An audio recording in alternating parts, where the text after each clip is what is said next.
오늘 말씀은 빌립보서 2장 1절부터 11절입니다.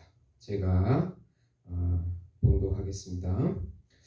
그러므로 그리스도 안에 무슨 권면이나 사랑의 무슨 위로나 성령의 무슨 교제나 긍휼이나 자비가 있거든 마음을 같이하여 같은 사랑을 가지고 뜻을 합하여 한 마음을 품어 아무 일에든지 다툼이나 허영으로 하지 말고 오직 겸손한 마음으로 각각 자기보다 남을 낮게 여기고 각각 자기 일을 돌볼 뿐더러 또한 각각 다른 사람의 일을 돌보아 나의 기쁨을 충만하게 하라. 너희 안에 이 마음을 품으라. 곧 그리스도 예수의 마음이니 그는 근본 하나님의 본체시나 하나님과 동등됨을 취할 것으로 여기지 아니하고 오히려 자기를 비워 종의 형체를 가지사 사람들과 같이 되셨고 사람의 모양으로 나타나사 자기를 낮추시고 죽기까지 복종하셨으니 곧 십자가에 죽으심이라. 이러므로 하나님이 그를 지극히 높여 모든 이름 위에 뛰어난 이름을 주사 하늘에 있는 자들과 땅에 있는 자들과 땅 아래에 있는 자들로 모든 무릎을 예수의 이름에 꿇게 하시고 모든 입으로 예수 그리스도를 주라 시인하여 하나님 아버지께 영광을 돌리게 하셨느니라. 아멘. 오늘 말씀은 바울이 빌립보 교인들에게 한 마음이 되기 위해서 예수님의 마음을 품으라는 내용입니다. 사랑하는 성도 여러분, 복음은 기쁜 소식입니다. 왜 복음이 우리에게 기쁜 소식이 됩니까?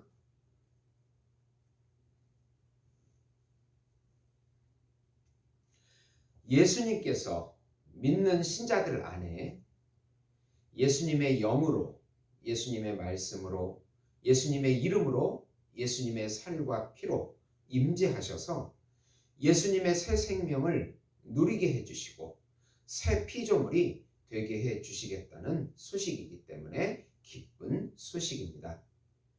아담의 선악과 사건으로 하나님과의 관계가 깨져서 생명과 끊어진 우리들에게 예수님의 십자가의 죽음과 부활로 다시 하나님과 연결이 되어 천상적인 생명과 천상적 사랑과 천상적 평강과 천상적 안식과 천상적 행복과 또 천상적 기업을 누리게 해주시겠다는, 영원히 지금 여기서부터 누리게 해주시겠다는 소식이기 때문에 기쁜 소식입니다.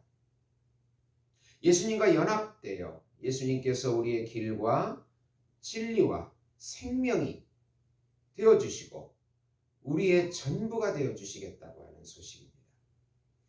예수님께서 우리의 먹을 양식이 되어주시고 우리가 그의 집안에 거하게 되고 그의 옷을 입게 되고 그분이 우리의 친구가 되어주시고 친구가 되어주시고 친척이 되어주시고 남편이 되어주시고 부모가 되어주시고 요새와 산성이 되어주시고 힘이 되어주시고 지혜가 되어주시고 모든 것이 환난 날의 피난처가 되어주시고 망대가 되어주시고 모든 것이 되어주시겠다고 하는 소식이기 때문에 기쁜 소식인 것입니다. 예수님을 믿음으로 마음껏 누리시는 우리 성도 여러분이 되시기를 예수님의 이름으로 축원드립니다. 우선 바울은 교회의 일치를 위해서 예수님의 마음을 품고 그분의 겸손과 낮아짐, 순종을 배우라고 하십니다. 바울은 교인들에게 한 마음이 되기를 강조합니다. 우리가 하나가 되어야 하고 또 될 수 있는 이유를 우리 안에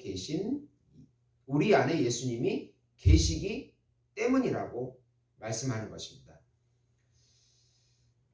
또 그 이유는 외적인 박해와 내적인 분열을 방지해서 빌립보 교회가 하나로 똘똘 뭉쳐서 예배와 선교의 사명을 감당하는 교회가 되기 위함입니다.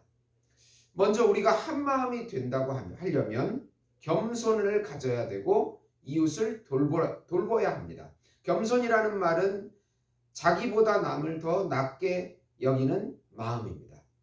남을 대할 때 자기보다 저 사람이 더 낫다, 이런 마음 자세로 인간관계를 하라는 것입니다.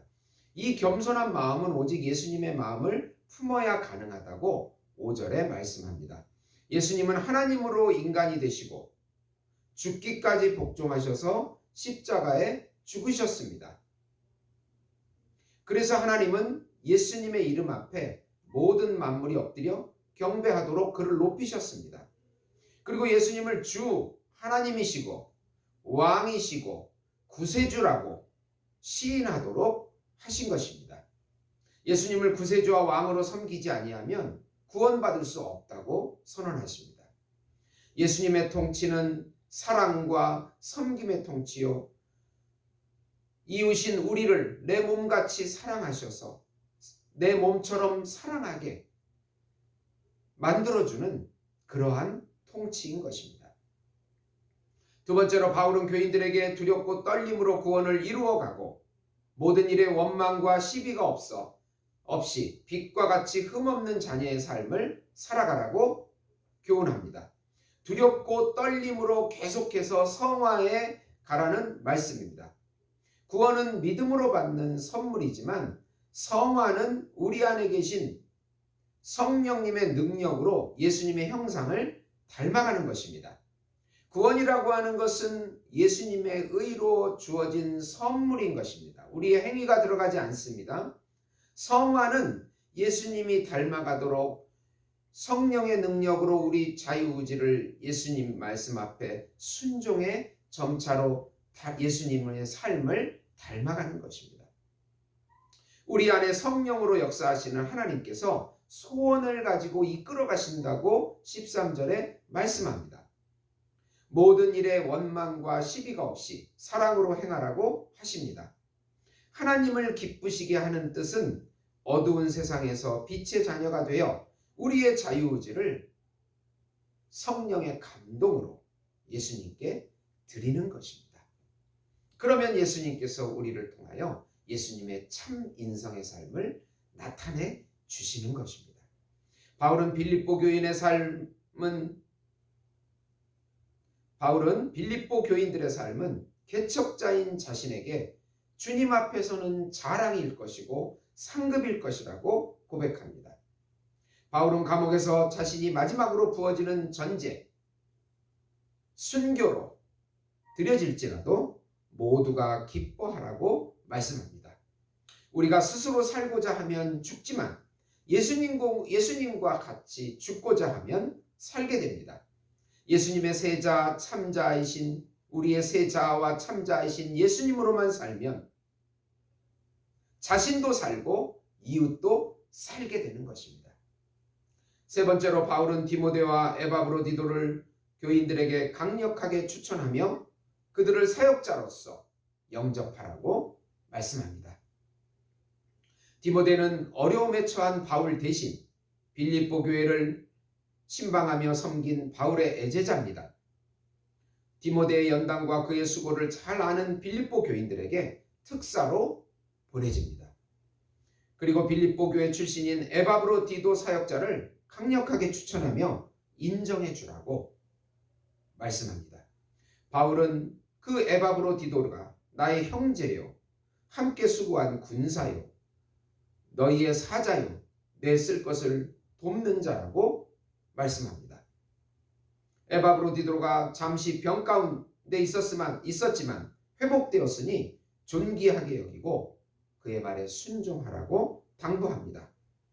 빌립보 교회 모든 사역자들과 교인들이 한 마음, 예수님의 마음으로 하나가 되어서 예수님을 전하고 누리라는 바울의 메시지인 것입니다.